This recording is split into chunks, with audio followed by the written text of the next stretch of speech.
Hello friends, UPSC mains में high score करना is a guarantee that you will find your name in the final list and also you will get your preferred service. And for that, आपके mains के answers का proper evaluation होना बहुत important है. और यहाँ पे IAS network with the team of toppers और जिन्होंने लेटेस्ट UPSC के इंटरव्यू दिए हैं, they will help you in your evaluation process. For further details contact us और visit our website of IAS network. Thank you.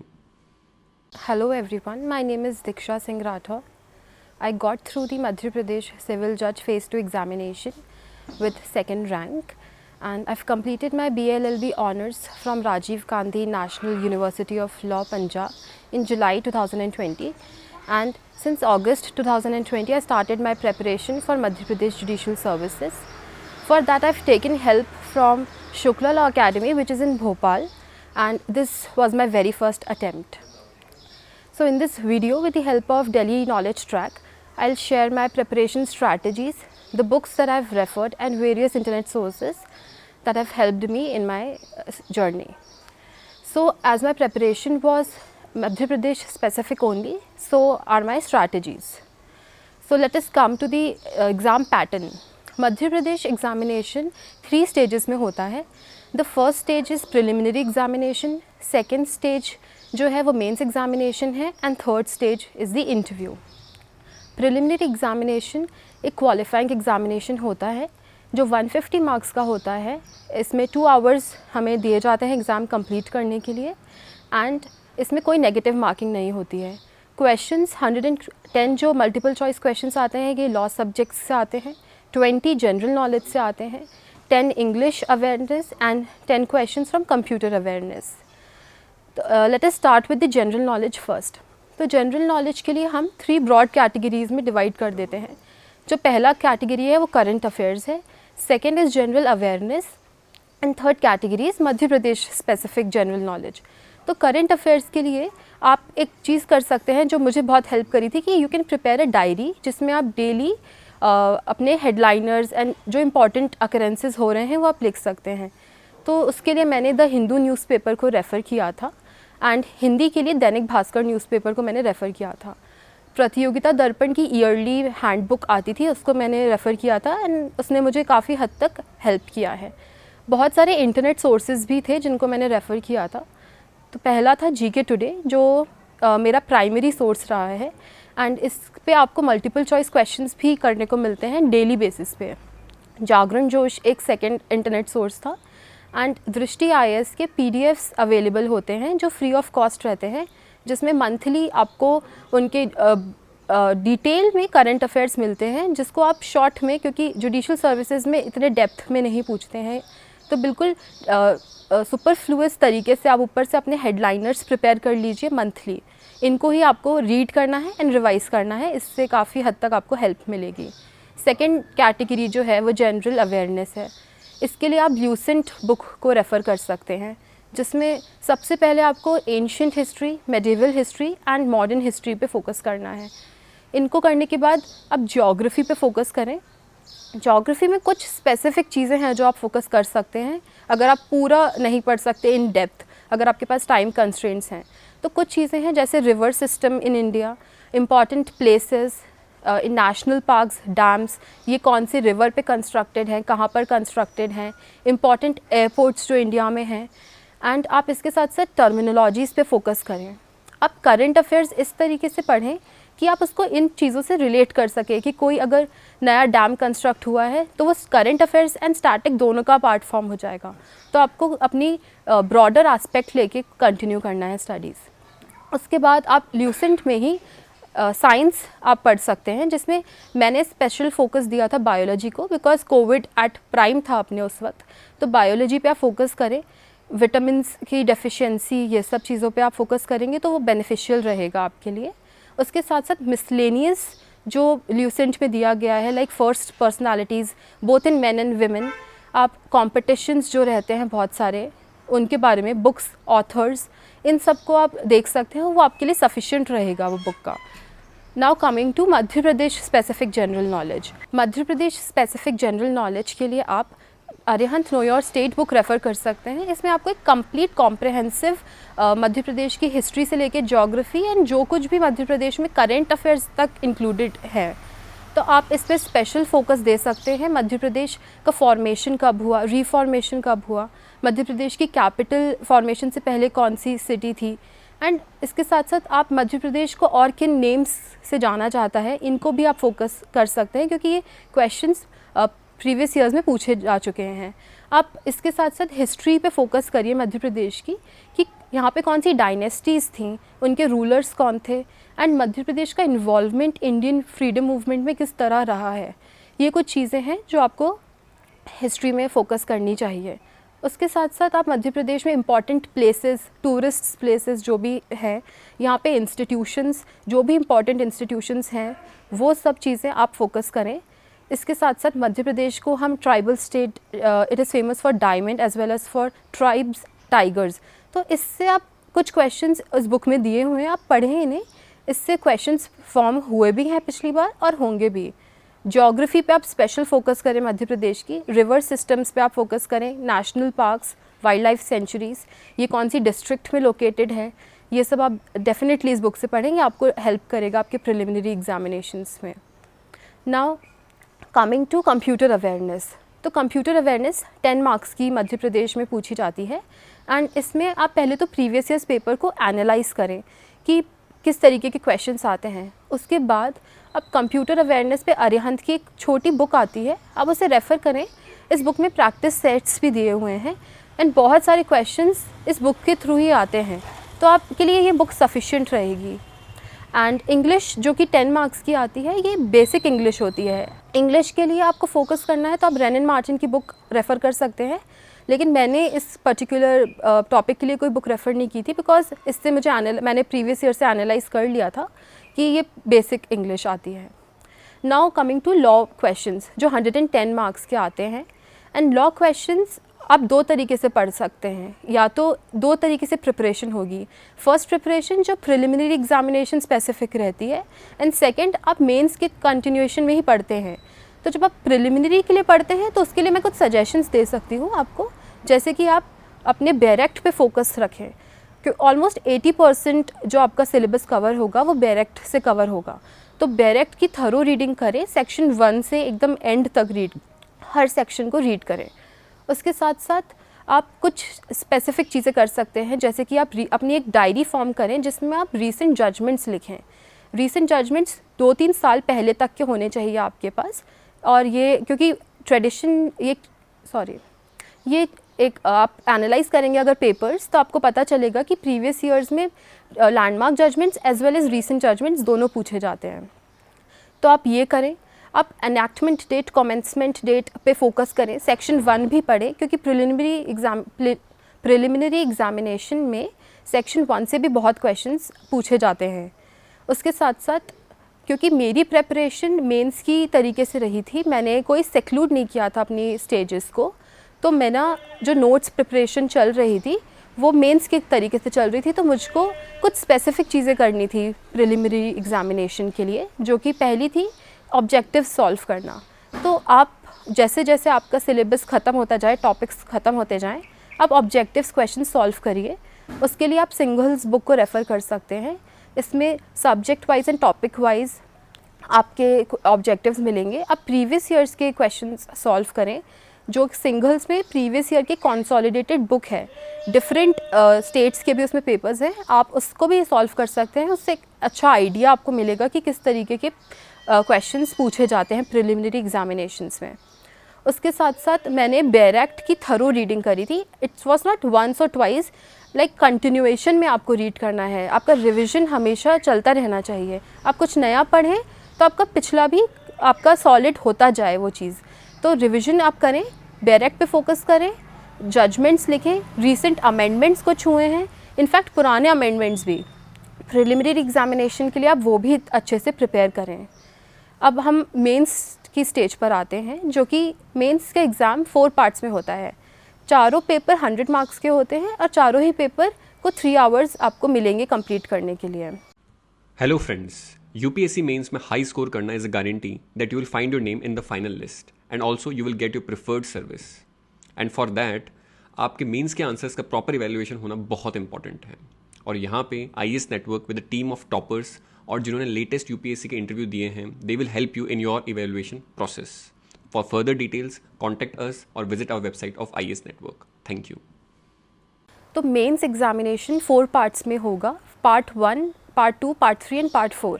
इनके लिए आपको 100 marks के ये चारों एग्ज़ाम होंगे एंड आपको 3 आवर्स का टाइम मिलेगा. पेपर 1 एंड 3 लॉ पेपर्स हैं. Paper 1 is civil and procedural law, paper 3 is criminal and procedural law. तो अब इसके लिए आप अगर प्रिलिमिनरी पर्पस से आपने सिर्फ पढ़ाई की थी तो आपको इसमें अब नोट्स प्रिपेयर करने पड़ेंगे, क्योंकि इसमें आपको राइटिंग प्रैक्टिस चाहिए. तो अब इसके लिए आप कुछ बुक्स रेफ़र कर सकते हैं. दैट इज़ CRPC के लिए Kelkar book is nice. CPC के लिए टकवानी बुक मैंने रेफ़र की थी. एविडेंस के लिए मैंने M मुनीर की बुक रेफ़र की थी. And transfer of property act के लिए मैंने RK सिन्हा बुक रेफ़र की थी. कॉन्ट्रैक्ट्स एक्ट के लिए मैंने अवतार सिंह बुक रेफ़र की थी. इसके अलावा मैंने बुक्स रेफ़र नहीं किए थे. कुछ टॉपिक्स के लिए ये बुक्स मैंने रेफ़र किए थे. तो ये आप भी देखें, आपको इससे हेल्प मिलेगी डेफिनेटली. अगर आपकी प्रिपरेशन मेंस लेवल की थी तो आपके पास कंटेंट ऑलरेडी होगा. अब इस स्टेज पे आपको प्रैक्टिस करने की ज़रूरत होगी. तो प्रैक्टिस के लिए previous year at least 10 previous year की पेपर आप सॉल्व करें. आप इनफैक्ट दूसरी स्टेट के भी सॉल्व कर सकते हैं. मैंने राजस्थान जुडिशल सर्विसेज के प्रीवियस 2 ईयर्स के पेपर सॉल्व किए थे, जिनसे मुझे हेल्प मिली थी एक एनालाइज करने में कि किस तरीके के क्वेश्चंस आते हैं. आप मध्य प्रदेश के ही हायर जुडिशल सर्विस के भी पेपर देख सकते हैं. प्रीवियस 2-3 ईयर्स के आप देखें, जिनसे आपको ये अंदाज़ा लगेगा कि पैटर्न क्या रहता है मध्य प्रदेश में हायर जुडिशरी लेवल का भी. तो इससे आपकी प्रैक्टिस अच्छी रहेगी. अब डेली प्रैक्टिस करें. एटलीस्ट 2-3 आवर्स प्रैक्टिस करना इज़ इम्पॉर्टेंट, क्योंकि आपको वहाँ पे टोटल एक दिन में 6 आवर्स लिखने होंगे. तो practice is very important for judicial services. उसके साथ साथ अब आंसर राइटिंग कैसे करें, क्योंकि ये डाउट्स सबके माइंड में आता है कि आंसर राइटिंग किस तरीके की होती है.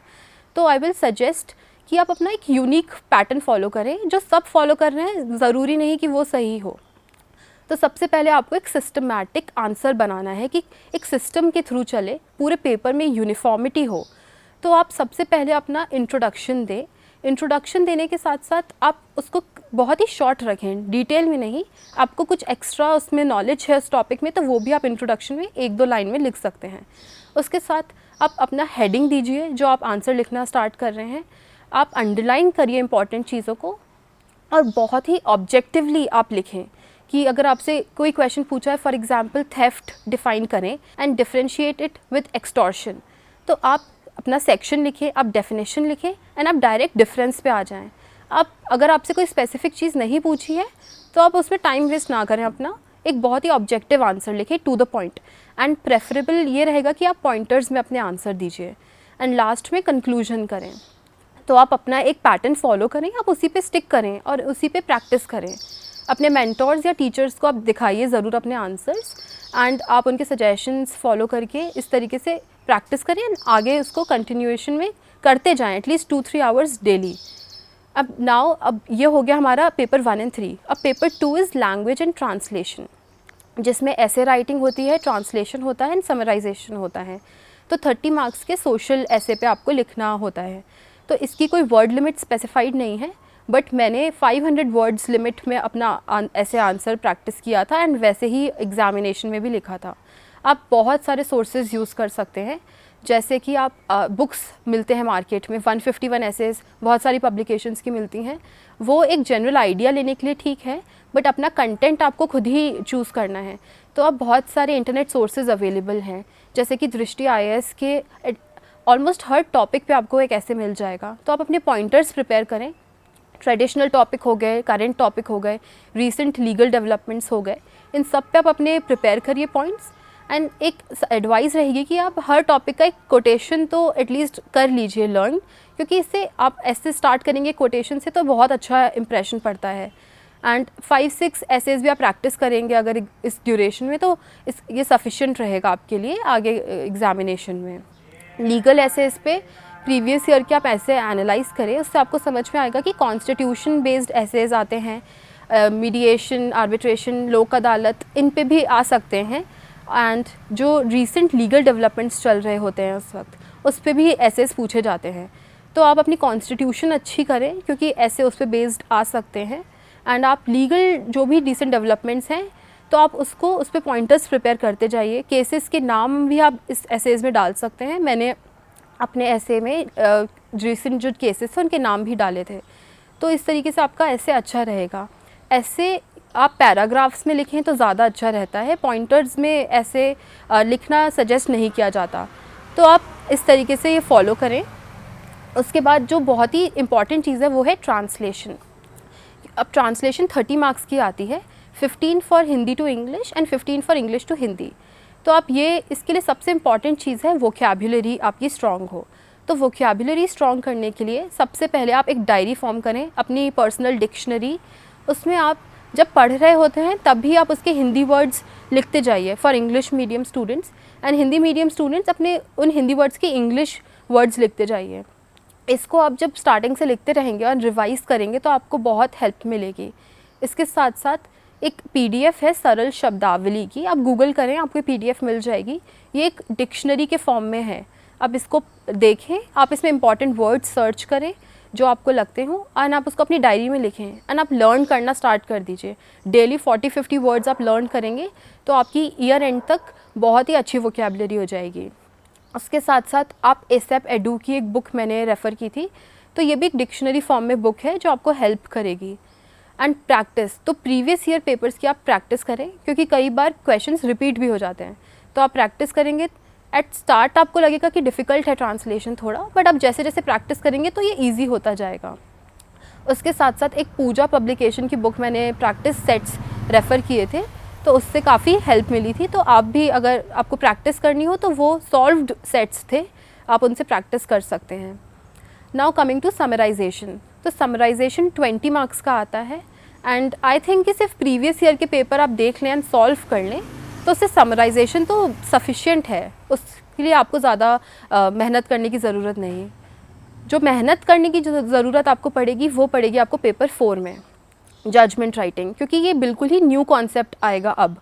तो जजमेंट राइटिंग के लिए मैंने हेल्प ली थी के भारद्वाज सर की एंड उनकी बुक मैंने रेफ़र की थी, जिसमें प्रीवियस ईयर के पेपर्स थे, ऑलमोस्ट 20 सिविल जजमेंट्स थे, 20 क्रिमिनल जजमेंट्स थे एंड डिफरेंट 4-5 जजमेंट्स और थे। मेरे हिसाब से ये बुक मध्य प्रदेश के लिए सफिशिएंट रहेगी। आप डेली एक सिविल जजमेंट, डेली एक क्रिमिनल जजमेंट रीड करें एंड डेली ही प्रैक्टिस करें, क्योंकि अगर आप प्रैक्टिस करेंगे तो एग्जामिनेशन में आपको टाइम की कभी कमी नहीं लगेगी। जैसे जजमेंट राइटिंग का पेपर लोगों के लिए बहुत ही लेंदी होता है, पर मैंने ये टेक्निक फॉलो करी थी तो मेरा एग्ज़ाम ऑलमोस्ट 30 मिनट्स पहले ख़त्म हो गया था जजमेंट राइटिंग का। एंड चारों पेपर में से सबसे जो अच्छा मेरा पेपर गया था वो जजमेंट राइटिंग का था। तो आप भी जजमेंट राइटिंग प्रैक्टिस करें, डेली प्रैक्टिस करें, क्योंकि प्रैक्टिस करने से आपको एक फ़्लो पता चल जाएगा कि रीज़निंग कैसे करनी है। तो आपके लिए वो रीज़निंग इम्पॉर्टेंट है। उसके लिए आप जब तक मेंस एग्ज़ाम ना हो जाए, ऑलमोस्ट 1.5 मंथ आप पढ़ें जजमेंट राइटिंग एंड प्रैक्टिस करें। तो आपको answer writing, translation and judgement, ये तीनों चीज़ें तो डेली ही प्रैक्टिस करनी है। प्रैक्टिस करेंगे आप तो आपको वहाँ पे टाइम नहीं लगेगा सोचने में, आपके पास एक फ़्लो ऑलरेडी रहेगा एंड वो आपके लिए हेल्पफुल रहेगा मेंस एग्जामिनेशन में। Now coming to the interview stage, तो इंटरव्यू स्टेज में आपसे बहुत तरीके के क्वेश्चंस पूछे जा सकते हैं। पहला तो पर्सनालिटी बेस्ड क्वेश्चन रहता है, जिसमें आपके बारे में जानेंगे, आपके कॉलेज के बारे में, आपके स्टेट के बारे में, सिटी, आपसे रिलेटेड कुछ भी, in fact your hobbies, your positive traits, negative traits, ये सब।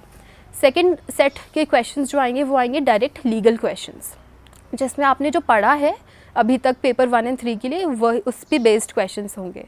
थर्ड, आपके ओपिनियन बेस्ड क्वेश्चंस पूछे जा सकते हैं, जैसे कि कुछ रीसेंट चल रहा है अभी करंट अफेयर्स, जो आपके थर्ड सेट ऑफ क्वेश्चंस पूछे जा सकते हैं वो ओपिनियन बेस्ड क्वेश्चंस पूछे जा सकते हैं, जो रीसेंट लीगल अवेयरनेस से रिलेटेड हो। इनफैक्ट रीसेंट लीगल नहीं, कुछ भी इंटरनेशनल लेवल पे भी चल रहा है उससे भी आपसे आपके ओपिनियंस पूछे जा सकते हैं।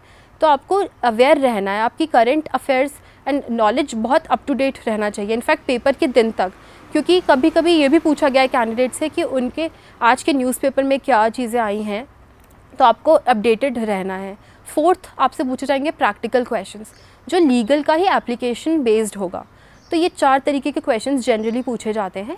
मेरा इंटरव्यू में मुझसे 4-5 बेसिक पर्सनल क्वेश्चंस के बाद डायरेक्ट लीगल क्वेश्चंस पे हुआ था और उसके साथ साथ बहुत क्रॉस क्वेश्चनिंग हुई थी।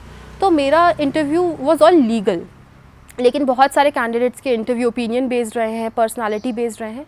तो ये डिफरेंट कैंडिडेट्स पे डिपेंड करता है कि उनका इंटरव्यू किस तरीके से जाएगा। तो आपको चारों ही तरीके से चारों क्वेश्चंस के अच्छा प्रिपेयर करना है। एंड इंटरव्यू में भी क्वालिफाइंग मार्क्स हैं मिनिमम 20। इंटरव्यू 50 मार्क्स का होता है, तो आपको मिनिमम 20 मार्क्स लाने ही हैं to qualify this examination. Interview के मार्क्स एंड मेंस के मार्क्स ऐड करके आपके बनेंगे मेरिट लिस्ट। तो आपको हर स्टेज पे इक्वली इम्पोर्टेंस के साथ परफॉर्म करना है, भले ही वो मेंस हो, इंटरव्यू हो, प्रीलिम्स हो। आपको हर स्टेज पे अच्छा परफॉर्म करना है ताकि आप मेरिट में बहुत ईजिली आ पाएँ।